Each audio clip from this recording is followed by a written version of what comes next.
Hello welcome, मैं हूं अरुण कुमार यादव और पिछली वीडियो में मैंने आपको बोट एंड स्ट्रीम के ऊपर इंपॉर्टेंट क्वेश्चंस कराए थे। वो क्लास 10th के चैप्टर नंबर 3 के इंपॉर्टेंट क्वेश्चंस का पार्ट 1 था। यहाँ पर जो हम देखने वाले हैं ये पार्ट 2 होगा। ठीक है, बेसिकली हम यहाँ पे क्या कर रहे हैं, हम रिवाइज कर रहे हैं चैप्टर को इंपॉर्टेंट क्वेश्चंस के साथ। मतलब कि पूरा चैप्टर में आपको रिवाइज कराऊंगा इंपॉर्टेंट क्वेश्चंस की हेल्प से। तो यहाँ पर पार्ट 2 में हम किस तरह के क्वेश्चन देखने वाले हैं एक बार उन पर नज़र मार लेते हैं, ताकि आप ये डिसाइड कर पाओ कि इस तरह के क्वेश्चन आपको इस वीडियो में देखने हैं या फिर आपको पहले से आते हैं तो आप वीडियो स्किप कर लेना ताकि आपका टाइम बच सके। ठीक है, तो हम पहले क्या करेंगे, देखो जो आपको पेयर ऑफ लीनियर इक्वेशंस दी गई होती हैं और अलग अलग कंडीशन दे देते हैं, यूनिक सॉल्यूशन है, मैनी सॉल्यूशन है या फिर कोई सॉल्यूशन नहीं है। ठीक है, और के वगैरह की वैल्यू पूछ लेते हैं। इस तरह के क्वेश्चन हम पहले करेंगे। उसके बाद जो वर्ड प्रॉब्लम्स आती हैं, ठीक है ना, आपके एग्जाम वगैरह में, यहाँ पर क्या होता है, जैसे ये फ्रैक्शन के ऊपर वर्ड प्रॉब्लम हो गई तो यहाँ पे आपको पहले लीनियर इक्वेशंस का पेयर बनाना है फिर सॉल्व करना है। ये डिस्टेंस एंड स्पीड के ऊपर हो गई। ठीक है, यहाँ पर फिक्स चार्ज के ऊपर ये हो गई। ठीक है, तो इस तरह की प्रॉब्लम हम सॉल्व करेंगे और इस तरह की इक्वेशंस, ठीक है, जो आपको दे देते हैं सॉल्व करने के लिए, तो ये भी हम देखेंगे। तो मतलब अलग अलग टाइप के हम एक एक क्वेश्चन करेंगे ताकि आपका रिविज़न हो जाए। ठीक है, और आप इस चैप्टर को अच्छे से समझ पाओ। वैसे तो पूरा चैप्टर मैंने अपलोड किया हुआ है, ठीक है ना, एनसीईआरटी का, तो अगर आपको देखना है तो आप देख सकते हो। तो शुरुआत कहाँ से करेंगे, शुरुआत करेंगे हम बेसिक कॉन्सेप्ट पे। ठीक है, जो बेसिक चीज़ आपको पता होनी चाहिए, ठीक है ना, क्वेश्चन नंबर 1 2 3 4 इनको करने के लिए, वो क्या चीज़ है कि भाई हमारे पास अगर दो लाइन्स की इक्वेशन दी गई हों, ठीक है ना, जैसे कि a1x प्लस b1y प्लस में c1 इज इक्वल टू 0। ठीक है, ये मान लीजिए क्या है, ये लाइन 1 की इक्वेशन है। और इसी तरह से a2x प्लस में b2y प्लस में c2 इज इक्वल टू 0, ये हमारी सेकंड इक्वेशन हो गई जो लाइन 2 की इक्वेशन है। ठीक है, अब क्वेश्चन ये आता है कि अगर हमारे पास ये दो इक्वेशंस हैं, दो लाइंस को रिप्रेजेंट करती हैं, तो यहाँ पे मेनली 3 केस बन सकते हैं। पहला केस क्या, ये लाइनें एक दूसरे को किसी एक पॉइंट पे इंटरसेक्ट करती हों। ठीक है, दूसरा केस क्या, ये एक दूसरे के बिल्कुल चिपकी हुई हों, मतलब एक दूसरे के बिल्कुल ऊपर हों। ठीक है, जिसे हम कोइंसिडेंट लाइन भी बोलते हैं। तीसरा केस क्या, ये दोनों लाइनें पैरेलल हों। ठीक है, तो अलग अलग केस में इनके अलग अलग सॉल्यूशन होते हैं। कैसे हम पहचानेंगे उसकी बात करते हैं। तो देखो पहला केस क्या है कि अगर, ठीक है, अगर आप कंपेयर करो a1/a2 और b1/b2 की वैल्यू और ये बराबर ना आए, यानी कि a1/a2 अगर बराबर नहीं है b1/b2 के, तो आपको समझ जाना है कि जो लाइन 1 थी और जो लाइन 2 थी, ठीक है, ये मान लो लाइन 1 है और ये लाइन 2 है, लाइन 1 और लाइन 2 इंटरसेक्टिंग लाइन होंगी। ठीक है, अगर a1/a2 बराबर नहीं है b1/b2 के। ठीक है, तो ये आपको समझ में आ गया। अब अगर आपसे पूछा जाए इसके कितने सॉल्यूशन होंगे, तो आपको एक बात याद रखना है, ग्राफिकल मेथड में हम कैसे पता लगाएंगे कि पेयर ऑफ लीनियर इक्वेशन के कितने सॉल्यूशन हैं, जितने उनके कॉमन पॉइंट होंगे, यानी कि जहां जहां पर एक दूसरे को वो टच कर रही हैं या काट रही हैं, ठीक है ना, उसको हम क्या बोलेंगे, उतने ही उनके सॉल्यूशन होंगे। तो इस केस में भाई सिर्फ एक ही जगह पर ये काट रही है एक दूसरे को, यानी कि एक ये कॉमन पॉइंट है जो दोनों लाइंस के ऊपर है। तो जितने कॉमन पॉइंट्स होंगे उतने ही सॉल्यूशन होंगे। यहाँ पर एक कॉमन पॉइंट है तो यहाँ पे हम बोलेंगे ओनली वन सॉल्यूशन। क्या बोलेंगे, ओनली वन सॉल्यूशन, यानी कि अगर लाइनें इंटरसेक्टिंग हो तो सिर्फ एक सॉल्यूशन होता है। ठीक है ना, कंडीशन कैसे पता लगाएंगे, a1/a2 बराबर नहीं होना चाहिए b1/b2 के। ठीक है, चलो पहली कंडीशन आपको समझ में आ गई। ठीक है, दूसरा क्या हो सकता है, दूसरा हो सकता है अगर a1/a2 बराबर हो b1/b2 के और फिर ये बराबर हो c1/c2 के, मतलब तीनों चीज़ें आपस में बराबर हैं, तीनों रेशोज आपस में बराबर अगर आ जाएं, तब हम समझ जाएंगे कि दोनों लाइनें एक दूसरे के ऊपर हैं। जैसे कि ये अगर लाइन 1 है तो इसी के बिल्कुल ऊपर, इसी के बिल्कुल ऊपर, ठीक है, लाइन 2 होगी। ठीक है ना, यहीं पे लाइन 2 भी होगी। इसे हम बोलते हैं कोइंसिडेंट लाइंस। ठीक है, मैंने आपको क्या बताया, सॉल्यूशन कैसे पता लगाते हैं, कितने होंगे, जितने कॉमन पॉइंट हैं। जैसे यहाँ पे एक कॉमन पॉइंट था, ओनली वन सॉल्यूशन। यहाँ पे तो हर जगह लाइन ऐसे करके चिपकी हुई है एक दूसरे से, मतलब हर जगह एक दूसरे को टच कर रही हैं। ठीक है ना, इनफाइनाइट पॉइंट्स होते हैं एक लाइन पे, मतलब ये इनफाइनाइट पॉइंट पे टच कर रही हैं। जितनी जगह एक दूसरे को टच कर रही हैं उतने सॉल्यूशन होंगे। इनफाइनाइट पॉइंट पे टच कर रही हैं तो हम बोलेंगे इनफाइनाइटली मैनी सॉल्यूशन। ठीक है, तो यहाँ पर कितने सॉल्यूशन हो गए इसके? Infinitely many solution. ठीक, यहाँ पर अगला देखते हैं। अगला केस हमारे पास क्या आएगा? अगला केस हमारे पास आएगा कि अगर a1/a2 बराबर हो b1/b2 के, लेकिन ये बराबर ना हो c1/c2 के। ठीक है, ये बराबर ना हो c1/c2 के, तो लाइनें पैरेलल होती हैं। यानी कि अगर ये लाइन 1 है तो लाइन 2 कुछ यहाँ से जाएगी। ठीक है, यानी कि लाइन 1 पैरेलल होगी लाइन 2 से। और यहाँ पे इसके कितने सॉल्यूशन होंगे? जैसे कि मैंने अभी बताया, जितने इनके कॉमन पॉइंट जितनी जगह पे काटेंगी उतने सॉल्यूशन होंगे। पैरेलल लाइन कहीं भी काटती नहीं है, मतलब इसका कोई भी कॉमन पॉइंट नहीं होगा। कोई भी कॉमन पॉइंट नहीं होगा मतलब कोई भी सॉल्यूशन नहीं होगा, तो हम बोलेंगे नो सॉल्यूशन। ठीक है, हम क्या बोल देंगे? No solution. तो यहाँ पर अगर आपको ये बेसिक कॉन्सेप्ट समझ में आता है तो अब हम क्वेश्चन शुरू कर सकते हैं। देखो यहाँ पर पहला क्वेश्चन क्या बोला गया है? पहले क्वेश्चन में हमें 2 इक्वेशन गिवन है। ठीक है, पहली इक्वेशन है हमारे पास 4x प्लस में py प्लस में 8 बराबर में 0। ठीक है, ये हमारी पहली इक्वेशन है। दूसरी इक्वेशन हमारे पास है 2x प्लस में 2y प्लस में 2 बराबर 0। ये दूसरी इक्वेशन है हमारे पास। हमसे बोला क्या गया है? For which values of p does the pair of equations have given below has unique solution. मतलब क्या? हमें यूनिक सॉल्यूशन है तो हम बोलेंगे for unique solution. Unique solution होने के लिए हमारे पास क्या होता है? हमारे पास होता है कि भाई a1/a2 बराबर नहीं आना चाहिए b1/b2 के। अभी मैंने आपको बताया था। अब ये a1 a2 b1 b2 ये सब हम कैसे पता लगाते हैं? जरा पीछे देखो, यहाँ पर जो पहली इक्वेशन होती है इसके x के कोफिशिएंट को क्या बोलते हैं? a1, y के कोफिशिएंट को b1, जो कांस्टेंट टर्म बच गई वो अकेली c1। ठीक है, इसी तरह से दूसरी इक्वेशन में x वाले के कोफिशिएंट को a2, y के कोफिशिएंट को b2 और अगले को c2। ठीक है, तो यहाँ पर क्योंकि यूनिक सॉल्यूशन था, यूनिक सॉल्यूशन के मैंने अभी बताया था ओनली 1 सॉल्यूशन में ये कंडीशन लगेगी, तो मैंने यही कंडीशन लगाई है। a1 a2 b1 b2 की वैल्यू पुट कर दो। तो यहाँ पे पहली इक्वेशन में x का कोफिशिएंट है 4, a1 की वैल्यू हो गई 4। दूसरे में x कोफिशिएंट है 2, a2 की वैल्यू हो गई 2। ये बराबर नहीं होना चाहिए b1 b2 के, तो b1 क्या है? p, b2 क्या है? y का कोफिशिएंट दूसरे में कितना? 2।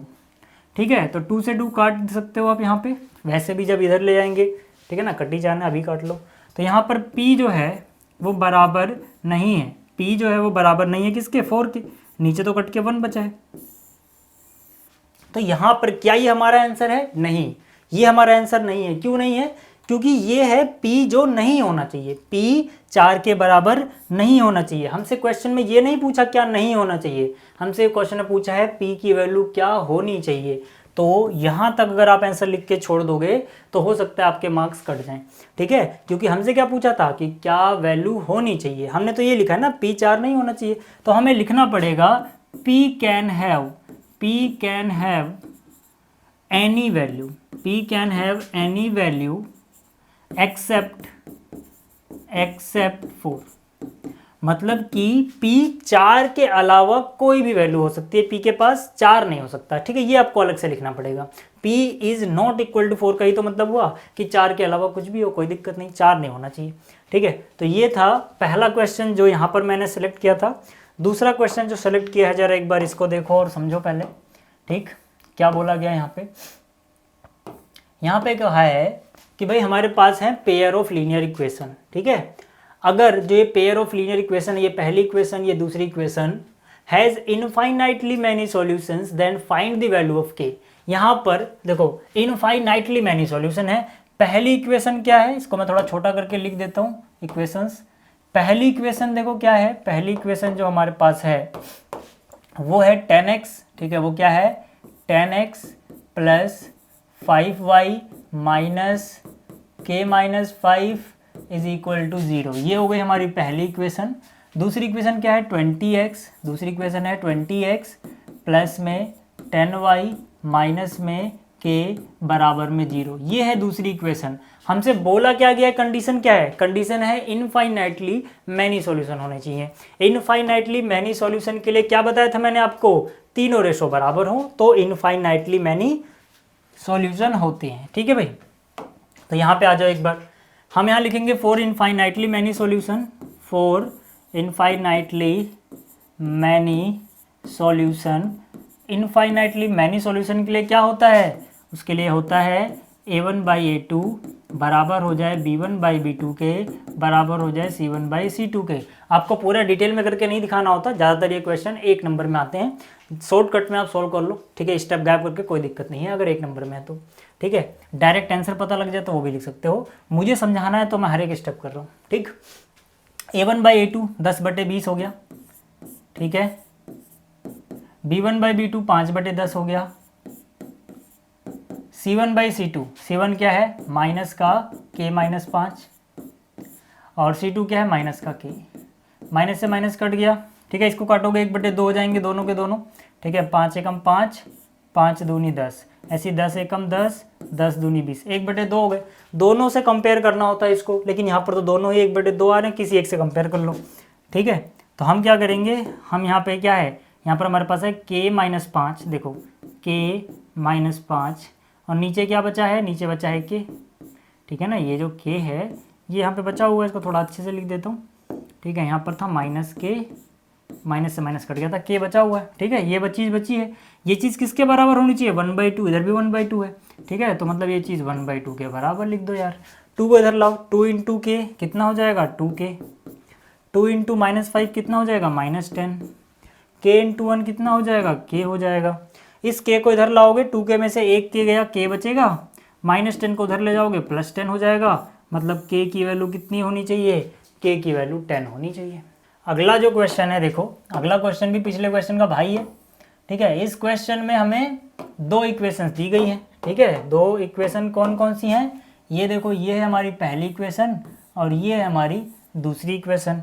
क्वेश्चन में क्या बोला गया है, क्वेश्चन में बोला गया है find the values of m, find the values of m and n for which the following system of linear equation has infinitely many solution। मतलब जो 2 इक्वेशन दी गई हैं इनके इनफाइनाइटली मैनी सॉल्यूशन होंगे। ठीक है, तो आप बोल सकते हो यार इनफाइनाइटली मैनी सॉल्यूशन के लिए a1/a2 बराबर होता है b1/b2 और ये बराबर होता है c1/c2 के। ठीक है ना, for infinitely many solution, for infinitely many solution. ठीक, तो यहाँ से यार a1 की वैल्यू बताओ, a1 की वैल्यू कितनी है 3, जो x कोफिशिएंट होगा पहली इक्वेशन में, यानी 3 आ गई इसकी। a2 की वैल्यू बताओ, जो x के साथ है कोफिशिएंट क्या है वो m + n है, याद रखना a2 की वैल्यू है यहाँ पे m + n बराबर b1/b2, b1 की वैल्यू है 4, b1 की वैल्यू 4 है। y का कोफिशिएंट देखो यहाँ पर क्या है, इसका कोफिशिएंट है 2, ब्रैकेट के अंदर m माइनस में n है, याद रखना ये पूरा y का कोफिशिएंट है तो ये पूरा b2 का काम करेगा। ठीक है, बराबर c1 की वैल्यू है -12। ठीक है, देखो हम लिखते कैसे हैं, हम लिखते हैं a1x प्लस b1y प्लस में c1 = 0, लेकिन यहाँ पर ये 12 उस तरफ लिखा है, इस तरफ लाओगे -12 हो जाएगा। ठीक है, तो आपको -12 लिखना था, लेकिन ये भी चीज़ इधर आएगी माइनस में हो जाएगी, तो माइनस ने माइनस को बैलेंस कर लिया। ठीक है ना, माइनस से माइनस कट गया तो मैं लिख नहीं रहा। फिर भी अगर आपसे c की वैल्यू पूछी जाए तो यहाँ 12 नहीं होगा, -12 होगा, क्योंकि ये इधर आएगा -12। ठीक है ना, पर माइनस से माइनस कट जाएगा इसलिए मैं लिख नहीं रहा। चलो, इतना आपको समझ में आया। अब हम यहाँ से सॉल्व करना चालू करते हैं। ठीक है, 2 एकम 2 और 2 दूनी 4, 2 2 जा 4। ठीक है, तो यहाँ से अब इनको आपको कंपेयर करना है। पिछली बार भी मैंने आपको एक बात बोली थी, अगर आपने ध्यान से सुना हो, कि इसको हमें दोनों से कंपेयर करना पड़ेगा, लेकिन ये 1/2 ये 1/2 सेम है, इसलिए हमने 2 बार नहीं किया था। यहाँ हमें दोनों को कंपेयर करना पड़ेगा। ठीक है, तो पहले इन दोनों को कंपेयर करूँ क्या, चलो इन दोनों को देखते हैं। पहले ये दोनों अगर आपने बराबर लिखे, यानी यहाँ हो जाएगा 3 / m + n बराबर हो जाएगा, यहाँ पर ऊपर 2 बचा है और नीचे क्या बचा है m - n बचा है भाई। ठीक है, कोई दिक्कत नहीं है, क्रॉस मल्टीप्लाई करो, ये इधर आएगा मल्टीप्लाई हो जाएगा। ठीक है, तो 3 × m कितना हो जाएगा 3m, 3 × -n कितना हो जाएगा -3n। बराबर ये इधर जाके मल्टीप्लाई हो जाएगा, यानी कि 2 इंटू एम कितना हो जाएगा 2m, 2 इंटू एन कितना हो जाएगा 2n। ठीक है, अब आपको क्या करना है, ये 3m है, ये 2m है, 2m को इधर लाओगे माइनस में आएगा, 3m में से 2m गया, कितने m बचेंगे, 1m बच जाएगा, बराबर यहाँ पर क्या है 2n है और यहाँ पर क्या है 3n है, इस 3n को उधर ले जाओ भाई, माइनस वाला कैसे जाएगा, प्लस में चला जाएगा, तो यहाँ से 2n और प्लस में 3n, कितने n हो गए 5n। एक चीज़ तो हमें यहाँ से मिली, एक की वैल्यू दूसरे में।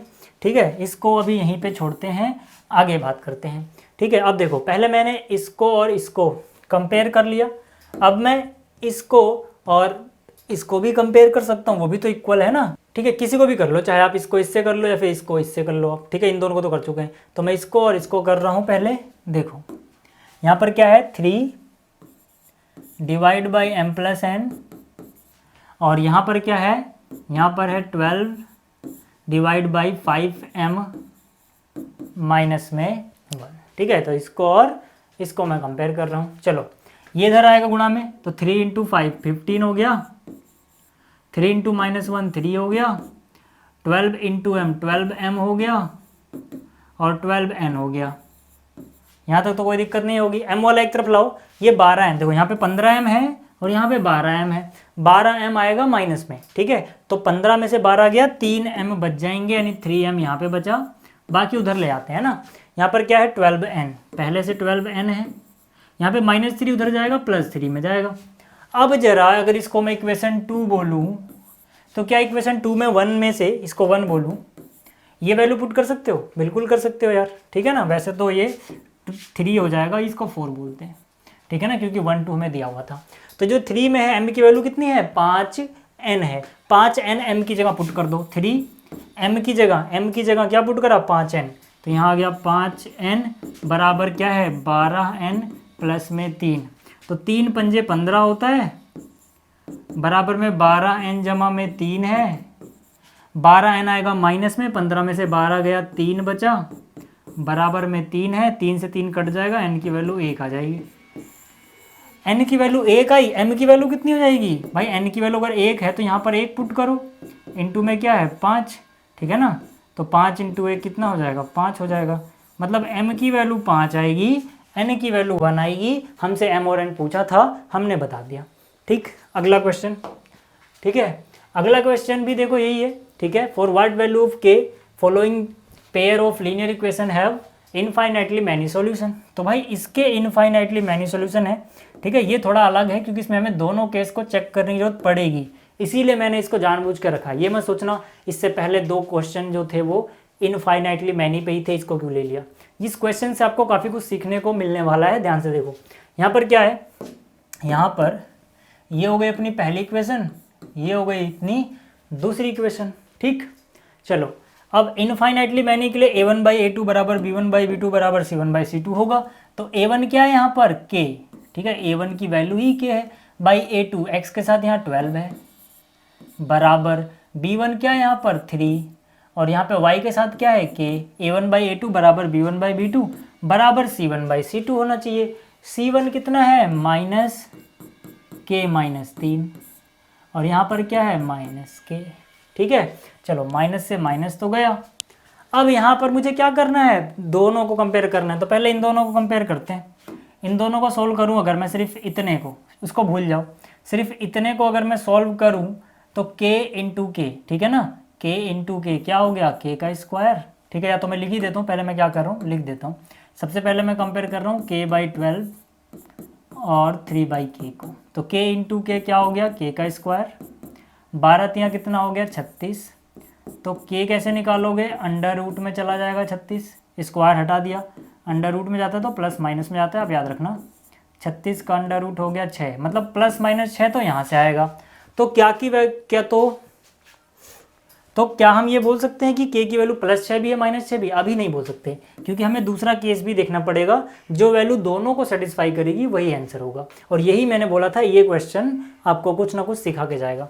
तो हम यहाँ पर देखो, अब हम किसको कंपेयर करते हैं, चलो इन दोनों को कंपेयर कर लेते हैं, किसी को भी कर लो। ठीक है, तो मैं इन दोनों को कंपेयर कर रहा हूँ। ठीक, यहाँ पर क्या है मेरे पास 3/k यहाँ पर क्या है मेरे पास k माइनस 3 डिवाइड बाई के, क्रॉस मल्टीप्लाई करोगे 3 इंटू के, 3k हो गया, k इंटू के स्क्वायर हुआ, फिर k इंटू माइनस 3k हो गया। ठीक है, ये -3k उधर ले जाओ, ठीक है, ये वाला उधर ले जाओ, यहाँ बचेगा 0 इज इक्वल टू के स्क्वायर माइनस में 6k हो जाएगा। कैसे हुआ, -3k पहले से था, ये 3k माइनस में जाएगा, -3 -6। ठीक है, इसको सोल्व करना आता होगा आपको। ठीक है, क्या कॉमन आ रहा था, k कॉमन ले लिया। इसका मतलब है या तो k बराबर 0 है या फिर k माइनस 6 बराबर 0 है, यानी k की वैल्यू 6 है। तो यहाँ पे देखो ऐसी k की वैल्यू जो यहाँ पर भी हो, जो यहाँ पर भी हो, वही हमारा आंसर होता है। तो हम बोलेंगे फाइनली k बराबर 6 because it satisfy both conditions। ठीक है, मतलब कि हम k की वैल्यू 0 नहीं लेंगे, k की वैल्यू -6 भी नहीं लेंगे। क्यों नहीं लेंगे, क्योंकि दोनों कंडीशन में जो वैल्यू आएंगी वही हमारा आंसर होगा।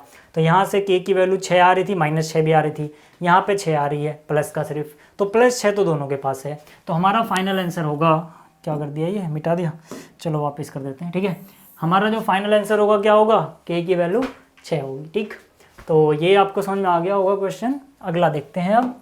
ठीक है, यहाँ पर है for which value of k will the following pair of linear equation have no solution. कोई सॉल्यूशन नहीं होगा, इसके लिए हमें बताना है किसके लिए कोई सॉल्यूशन नहीं होगा, इसको आपको खुद करना है। ठीक है ना, एनसीईआरटी का ही क्वेश्चन है ये, आप आराम से कर सकते हो। अब आपको कॉन्सेप्ट भी समझ में आ चुका होगा। ठीक, नो सॉल्यूशन के लिए क्या होता है। ठीक है, अब बात करते हैं वर्ड प्रॉब्लम की। ठीक, तो पहली जो वर्ड प्रॉब्लम मैंने यहाँ सेलेक्ट की है, ये किसके ऊपर है, फ्रैक्शन के ऊपर। ठीक है, फ्रैक्शन पे पूछी जाती है। तो जब भी आपसे फ्रैक्शन के ऊपर क्वेश्चन पूछा जाए ना ऐसा, तो सबसे पहले आप उसका एज्यूम करो कि न्यूमरेटर क्या है, डिनोमिनेटर क्या है। तो मैंने यहाँ पे, ठीक है, क्वेश्चन को पढ़ने से पहले क्या लिख दिया, let numerator is equal to x and denominator is equal to y। अगर न्यूमरेटर x है, डिनोमिनेटर y है, तो फ्रैक्शन क्या होगी। ठीक है, अभी क्वेश्चन बाद में पढ़ेंगे, पहले इतना लिख लो। फ्रैक्शन क्या होगी, फ्रैक्शन होती है न्यूमरेटर डिवाइड बाय डिनोमिनेटर, यानी ऊपर आता है न्यूमरेटर है x, नीचे आता है डिनोमिनेटर। अब जरा क्वेश्चन पढ़ो अपना। क्वेश्चन क्या बोला गया है, क्वेश्चन बोला गया है ये फ्रैक्शन बिकम्स 1/3, मतलब जो ये फ्रैक्शन है ये 1/3 हो जाती है when 1 is subtracted from the numerator, जब न्यूमरेटर में से यानी ऊपर वाले में से एक सब्ट्रैक्ट कर दिया जाए। ठीक है, एंड इट बिकम्स 1/4, और ये 1/4 हो जाती है when 8 is added to its denominator, जब 8 ऐड कर दिया जाए इसके डिनोमिनेटर में। हमसे बोला गया है फ्रैक्शन बता दो, फाइंड द फ्रैक्शन। आसान सी बात है भाई, देखो पहले केस में, ठीक है, केस 1, ठीक है, केस 1 की अगर मैं बात करूं, केस 1 में क्या बोला गया है, जो हमारी फ्रैक्शन थी, फ्रैक्शन क्या थी हमारी, x/y।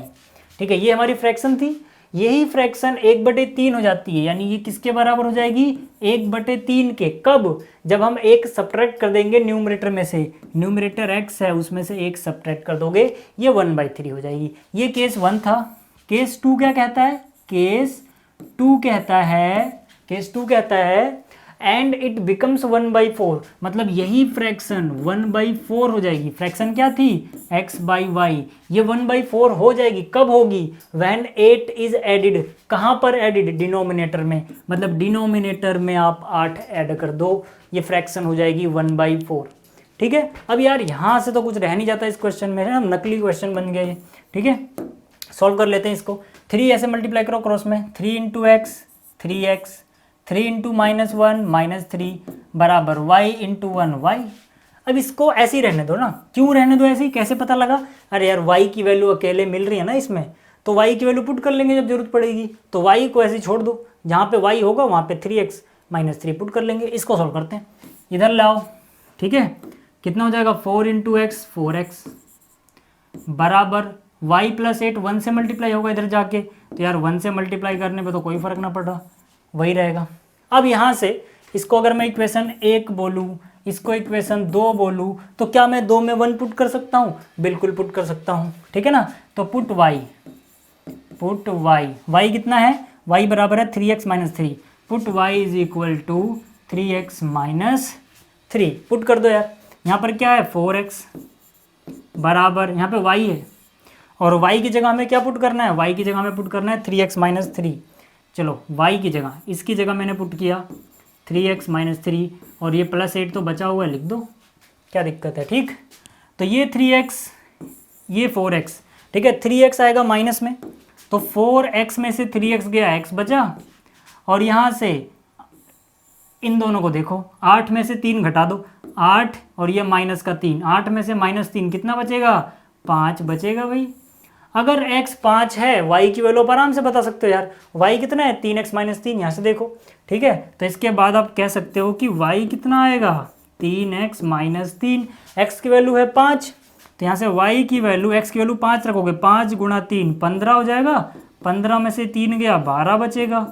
y की वैल्यू आ गई 12। हमसे पूछा था भैया फ्रैक्शन बताओ, हम बोलेंगे यार फ्रैक्शन जो थी, ठीक है, जो फ्रैक्शन थी, फ्रैक्शन वो कितनी थी? वो थी x बाई वाई।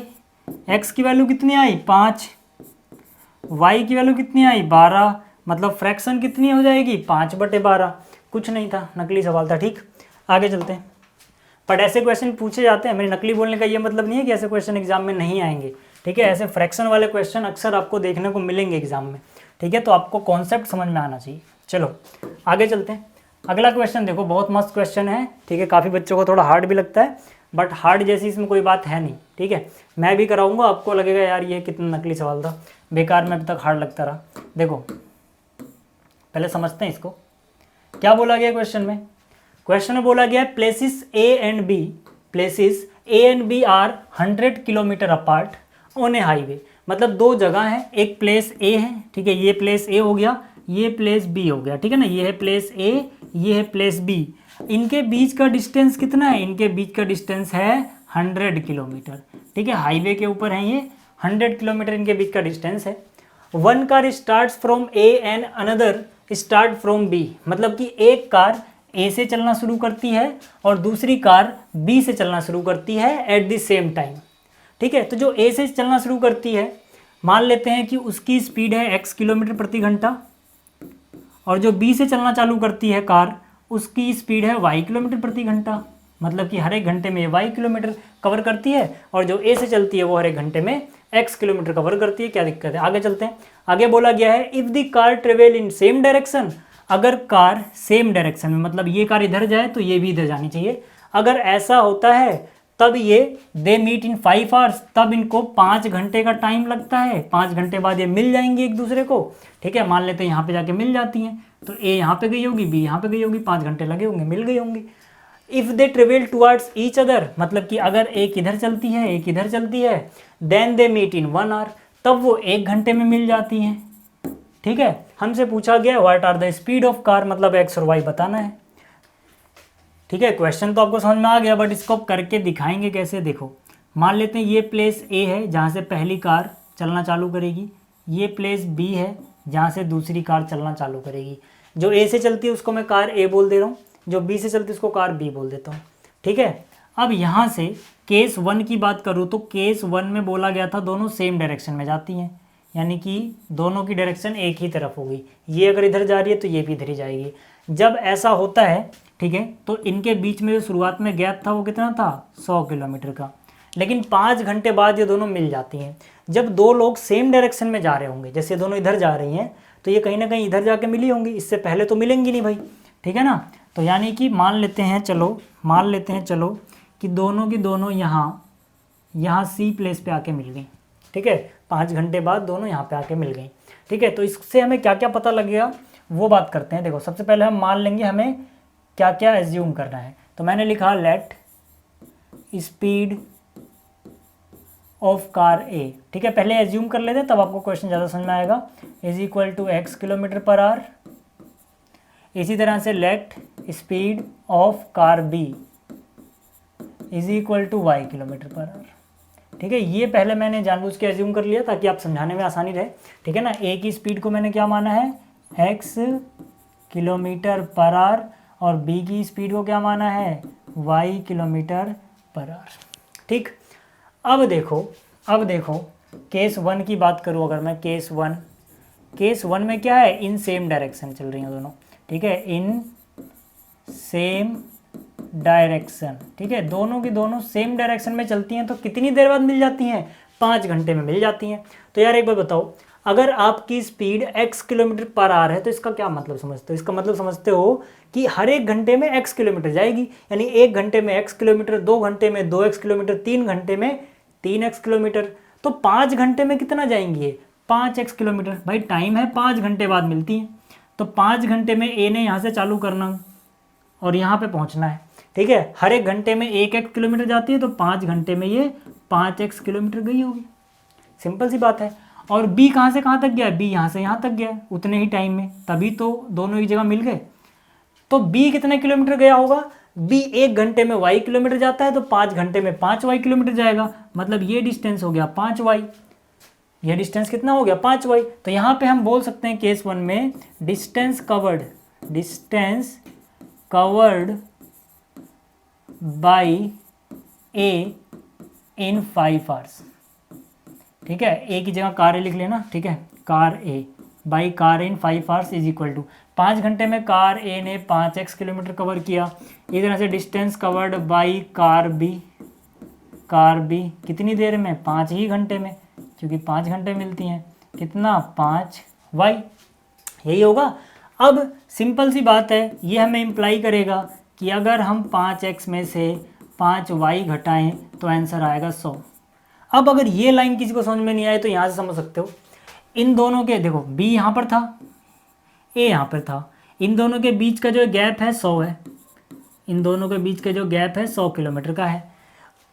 a यहाँ से लेके यहाँ पहुँच गया और b यहाँ से लेके यहीं तक पहुँचा, मतलब ये पूरा डिस्टेंस 5x है, उसमें से 5y घटाओगे 100 ही तो बचेगा, ये पूरा 5x, ये 5y घटाया 100 बच गया। सिंपल सी बात हो गई।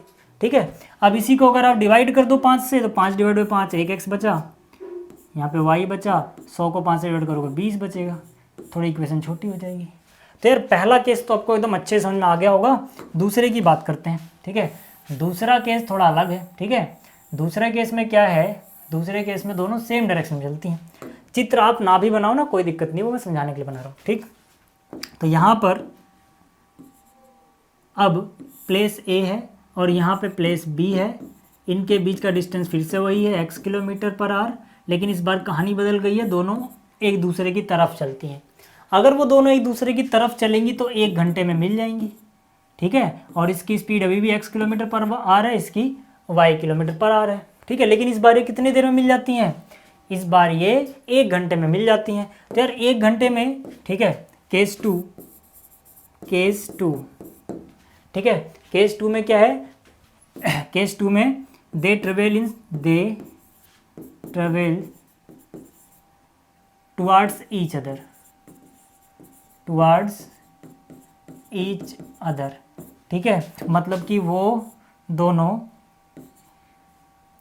दोनों सेम डायरेक्शन में नहीं चलती हैं। ठीक है ना, ईच अदर।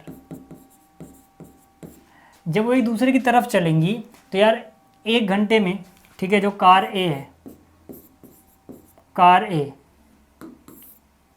तो distance covered by car A, distance covered by car A कितना हो जाएगा, x किलोमीटर। भाई देखो 1 घंटे में ये x किलोमीटर जाती है, यही तो मतलब है x किलोमीटर पर आवर का, तो 1 ही घंटे बाद मिल जाते हैं, तो इसने 1 किलोमीटर ही कवर किया होगा। Distance covered by car B, इसने y किलोमीटर कवर किया होगा। और दोनों ने मिलके कितना कवर किया, देखो ये चली x किलोमीटर, ये चली y किलोमीटर, दोनों मिल गए, तो यानी x प्लस वाई दोनों ने मिलके पूरे के पूरे 100 किलोमीटर कवर कर लिया। भाई देखो अगर आप मान लो यहाँ खड़े हो, आपका दोस्त यहाँ खड़ा है, दोनों के बीच में 100 किलोमीटर का गैप है, दोनों चलते चलते एक दूसरे से मिल जाते हो, मतलब दोनों ने मिलके अपना पूरा गैप कवर करा होगा। गैप जितने का था 100, तो डिस्टेंस दोनों ने मिलकर उतना ही तो कवर किया होगा। ठीक है, तो ये x चली, ये y चली, दोनों मिल गए, मतलब दोनों ने 100 का फासला खत्म कर दिया, तो दोनों ने मिलके 100 किलोमीटर कवर किए हैं। ठीक है, इसको इक्वेशन 2 बोल देते हैं। 1 and 2 सोल्व कर लो। 2 वहाँ पे है, 1 ये रहा, x माइनस वाई 20, तो 1 इसके नीचे लिखो, ऐड कर दो। ठीक है, तो यहाँ से ये कट गया, माइनस वाई प्लस वाई, यहाँ बचा 2x बराबर में 120, तो x बराबर में 60, तो x की वैल्यू 60 आई। अब हमें पता है x प्लस वाई 100 था, ठीक है ना, x प्लस वाई 100 था। यहाँ पे x की वैल्यू पुट करो, x की वैल्यू है 60, तो y की वैल्यू कितनी हो जाएगी, 60 जाएगा, माइनस में बचेगा 40। मतलब कि यहाँ पर जो कार A है उसकी स्पीड हमने x मानी थी, x की वैल्यू आई कितनी, 60, तो उसकी स्पीड है 60 किलोमीटर पर आवर। और जो कार B है उसकी स्पीड y मानी थी, y की वैल्यू आ गई 40, तो ये हो जाएगा 40 किलोमीटर पर आवर। ठीक है, ये क्वेश्चन हो गया, आपको समझ में भी आ गया होगा। अब बात करते हैं अगले क्वेश्चन की। अगला देखो जो क्वेश्चन है ये फिक्स चार्ज के ऊपर है। ठीक है, क्वेश्चन में क्या बोला गया है, क्वेश्चन में बोला गया है the taxi charges in A city consist of fix charges together with the charge for the distance covered. ठीक है, मतलब जो टैक्सी है उसका जो किराया लगता है वो दो छोटे छोटे किराए को मिला के आता है। पहला, भाई कुछ तो फिक्स किराया है वो देना ही देना पड़ेगा अगर आप टैक्सी में बैठे। दूसरा, आपने कितने किलोमीटर कवर किया है उस टैक्सी में, पर किलोमीटर के हिसाब से भी किराया लगेगा। ठीक है, दोनों को जोड़ के टोटल किराया होगा। आगे बोला गया for a distance of 10 kilometre the charge paid is ₹105। मतलब कि एक बंदा है जो 10 किलोमीटर सफ़र करता है उसे 105 रुपये देने पड़ते हैं। And for a journey of 15 kilometre the charge is 155, यानी 15 किलोमीटर के लिए 155 रुपये देने पड़ते हैं। What are the fix charges and the charge per kilometre, how much does a person have to pay for travelling a distance of 25 kilometre.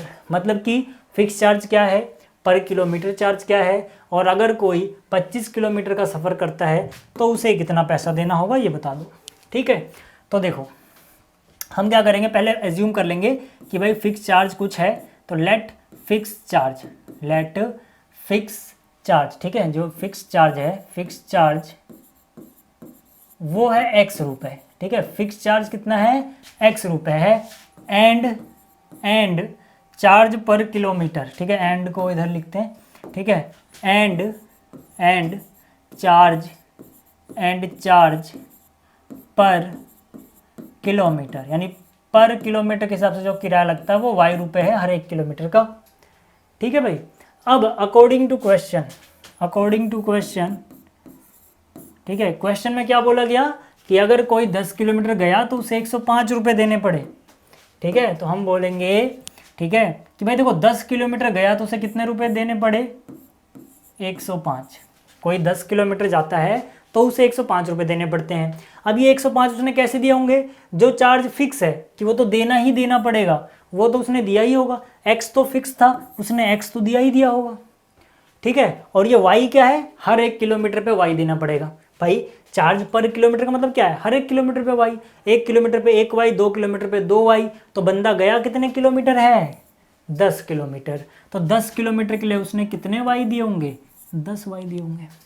ठीक है, तो मतलब फिक्स चार्ज और 10 किलोमीटर के 10 y दोनों मिला के उसने 105 रुपये दिए हैं। ठीक है, ये पहला केस था। दूसरे केस में क्या है, दूसरे केस में देखो, दूसरे केस में बोला गया है कि अगर कोई 15 किलोमीटर जाता है तो 155 रुपये देने होते हैं। अब इसका क्या मतलब हुआ, इसका मतलब हुआ भैया फिक्स तो दिया ही दिया होगा, फिक्स चार्ज जो x है वो तो देने ही पड़ेंगे ना, और हर 1 किलोमीटर का y अलग से देना पड़ेगा। ये बंदा 15 किलोमीटर जा रहा है तो 15 किलोमीटर के लिए 15 y ही तो देगा, और ऐसे मिला के टोटल 155 रुपये आते हैं, तो 155 लिख दो बराबर में, क्या दिक्कत है। ठीक है, इसको इक्वेशन 1, इसको इक्वेशन 2, आ जाओ। अब यहाँ से यार सीधा सीधा माइनस करो, क्या दिक्कत है यहाँ पे, ये माइनस, ये माइनस, ये माइनस, ठीक है, ये कट गया। ठीक है, अब यहाँ से 15y में से 10y गया, माइनस का 5y बचा, 155 यहाँ माइनस का है, 155 में से 105 गया, माइनस का 50 बचा, माइनस से माइनस कैंसिल, y की वैल्यू 5y बराबर 50, तो 5 डिवाइड में जाएगा 10 हो जाएगा। ठीक है, तो y की वैल्यू 10 आ गई। अब जैसे ही आपको y पता लगा किसी में भी रख दो, मान लो पहली इक्वेशन में रखता हूँ मैं, पहली इक्वेशन क्या है मेरे पास, पहली इक्वेशन है x plus 10y equal to 105, x plus 10y is equal to 105। x की वैल्यू कितनी है, सॉरी y की वैल्यू कितनी है, 10, तो x प्लस में 10 गुणा में y यानी कि 10 बराबर 105। तो x 10 इंटू 10 100 बराबर 105। तो x की वैल्यू कितनी हो गई 5 रुपये।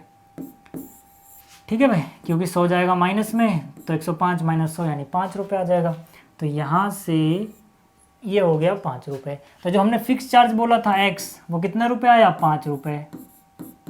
जो हमने चार्ज पर किलोमीटर बोला था y वो कितना आया 10 रुपये, यानी चार्ज पर किलोमीटर 10 रुपये है। क्वेश्चन में एक बात पूछी गई थी कि अगर कोई 25 किलोमीटर जाएगा तो कितना किराया देगा। ठीक है, तो ये आप उतार लेना, मैं मिटा रहा हूँ, जगह नहीं है। ठीक है, देखो अगर कोई 25 किलोमीटर जाएगा, यहाँ पे हम लिखेंगे 425 किलोमीटर, 425 किलोमीटर चार्ज कितना लगेगा, फिक्स चार्ज तो लगेगा। और हर एक किलोमीटर का y है तो 25 किलोमीटर का 25 y लगेगा। फिक्स चार्ज है 5 रुपये, 25 गुणा में चार्ज पर किलोमीटर है 10, तो 25 इंटू 10 250 प्लस में 5 यानी कितना 255। तो भैया 255 रुपये देना पड़ेगा जो 25 किलोमीटर जाएगा। ठीक है, ये भी आपको समझ में आ गया होगा। आगे चलते हैं। अब देखो ये आखिरी क्वेश्चन है इस वीडियो का। इसमें ऐसे क्वेश्चन दे देते हैं और आपसे पूछते हैं भैया इसको सोल्व करो। ठीक है, कैसे करोगे, देखो यहाँ पर हमारे पास जो इक्वेशन है पहले उतार लेता हूँ। हमारे पास है 5 divide by x minus 1 plus में 1 डिवाइड बाई y माइनस 2। ठीक है, इसको थोड़ा y minus 2, 1 divide by y minus 2 बराबर में है 2। ठीक है, और इसके साथ में क्या है हमारे पास, इसके साथ में है 6 बटे में x माइनस 1 माइनस में 3 बटे में y माइनस 2 बराबर में 1। ठीक है, ये है हमारे पास। ठीक है, इसको यहाँ कहीं साइड में रख देते हैं छोटा करके। चलो ठीक, अब ये जो हमारे पास क्वेश्चन है इसको हम सॉल्व कैसे करते हैं। देखो यहाँ पे आपको एक बात नज़र आ रही है कि भाई यहाँ पर कुछ नहीं है तो 1 लिखो, 1 डिवाइड बाई एक्स माइनस 1, यहाँ भी लिख सकते हो इंटू में 1 डिवाइड बाई एक्स माइनस 1 दोनों जगह है। तो आप क्या करो, ठीक है, आप क्या करो, आप मान लो कि u बराबर है 1 डिवाइड बाई एक्स माइनस 1। इसी तरह से v बराबर मानो 1 डिवाइड बाई वाई माइनस 2। ऐसा मानने से क्या फ़ायदा होगा, ऐसा मानने से जो इक्वेशन है बहुत सिंपल नज़र आएगी आपको। कैसे, देखो यहाँ पर इंटू में 1 डिवाइड बाई एक्स माइनस 1 की जगह तो u पुट कर दोगे, साथ में 5 यानी 5u हो जाएगा ये। ठीक है, कैसा नज़र आएगा, ये नज़र आएगा 5u। ठीक है, और ये क्या नज़र आएगा, ये तो सीधा सीधा v है। ठीक है, ये चीज़ सेम है, सीधा सीधा v बराबर कितना हुआ 2। तो ये पहली इक्वेशन सिंप्लीफाई हो गई। दूसरी देखो 6u हो जाएगा ये। ठीक है ना, क्योंकि यहाँ पर इंटू में 1 तो 1 divide by x minus 1 u हो गया। ठीक है, साथ में बचा हुआ है 6, तो ये हो गया 6u माइनस यहाँ पर इंटू में 1 लिख सकते हो, ये सारा v हो गया, 3v हो जाएगा। ठीक है, तो यानी कि यहाँ पर क्या हुआ, ये हो जाएगा माइनस 3v बराबर में क्या है, यहाँ पे 1 है तो बराबर में आ जाएगा 1। ये इक्वेशन 1, ये इक्वेशन 2। अब आप क्या करो यार, देखो यहाँ 3 है ना, यहाँ पे अगर 3 बन जाए तो हमारा काम हो जाएगा, एलिमिनेट कर देंगे। तो इक्वेशन 1 को 3 से गुणा कर दो, 3 से गुणा करोगे 3 बन जाएगा, तो 3 सबसे गुणा होगा, तो 3 into 5 15u, 3 into v 3v, 3 into 2 6। अब इन दोनों को सीधा सीधा ऐड कर दो यार। ठीक है, 3 से 3 गया, 15 और 6 21u, 6 और 1 7, 6 और 1 7। तो u की वैल्यू कितनी हो गई, u की वैल्यू हो गई 7 बटे 21, ये 21 जाएगा डिवाइड में, तो 7 एकम 7, 7 तियाँ 21, 1 बटे 3 हो जाएगा। ठीक है ना, 7 एकम 7, 7 तियाँ 21, 1 बटे 3, तो u की वैल्यू आ गई। अब अगर आपको u पता लग गया, आप v निकाल सकते हो। कैसे, किसी भी इक्वेशन में रख दो, जैसे 5u जमा में v बराबर कितना है 2, 5u जमा में v बराबर है 2, u की वैल्यू है 1 बटे 3, तो यहाँ से हो जाएगा u की वैल्यू 1 बटे 3 रखोगे तो 5 बटे 3। ठीक है ना, 1 बटे 3 मतलब यहाँ से 1 बटे 3 आएगा, u की जगह 5 एकम 5 बटे में 3 हो जाएगा। ठीक है, प्लस में क्या है v बराबर में क्या है 2, v की वैल्यू क्या है 2 माइनस 5 बटे 3। ठीक है, ये उधर जाएगा, 3 दूनी 6 में से 5 गया 1, तो यानी कि v की वैल्यू आ गई 1 बटे 3। अब v की वैल्यू और u की वैल्यू आपने मानी क्या थी, देखो यहाँ पर से देखो u बराबर है 1/3, u बराबर कितना है 1/3। इसके अलावा जो v है इसकी वैल्यू भी 1/3 आई, ठीक है ना। u की वैल्यू भी 1/3 और v की वैल्यू भी 1/3 आई। u आपने किसको बोला था, आपने जो u था, ठीक है, u बोला था 1/x-1 को, ठीक है। u किसको बोला था 1/x-1 को, तो u की जगह लिख दो 1/x-1। ये कितने के बराबर हो गया 1/3। 3 इंटू में 1 3 हो गया, x-1 1 से गुणा होगा x-1, -1 को इधर ले आओ, हो जाएगा 3 जमा 1 4, x की वैल्यू आ गई 4।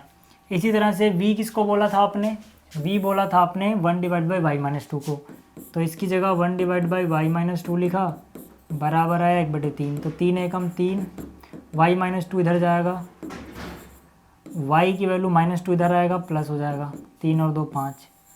तो मतलब x की वैल्यू 4, y की वैल्यू 5। तो इस वीडियो में इतना ही, आपका ये चैप्टर रिवाइज हो चुका है। इंपॉर्टेंट क्वेश्चन जो भी मैंने कराए हैं, इस तरह के क्वेश्चन अक्सर पूछे जाते हैं। तो जल्दी मिलेंगे अगली वीडियो में। Thanks for watching.